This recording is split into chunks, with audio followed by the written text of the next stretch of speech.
I'm going to show you how to get the meat out of the sausage casings really, really easy. So we have 500 grams of mild Italian sausages, okay, like these. What I want you to do, and I'll just stand up so you can see it against the back of my chef's jacket here. The easiest way to get the sausage casing away from the meat, you don't have to slice it and scrape it with a knife. Don't do any of that. Just take your sausage, squeeze it in the center, okay? Then you're going to twist it like you're making two links, right?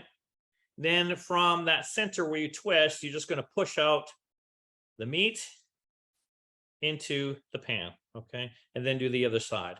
You get 100% of the meat out very easily. No cutting, no scraping, none of that. This is the simplest way of doing it, okay? Again, two lengths, starting from the center and pushing the meat out of both ends, okay, into the pan.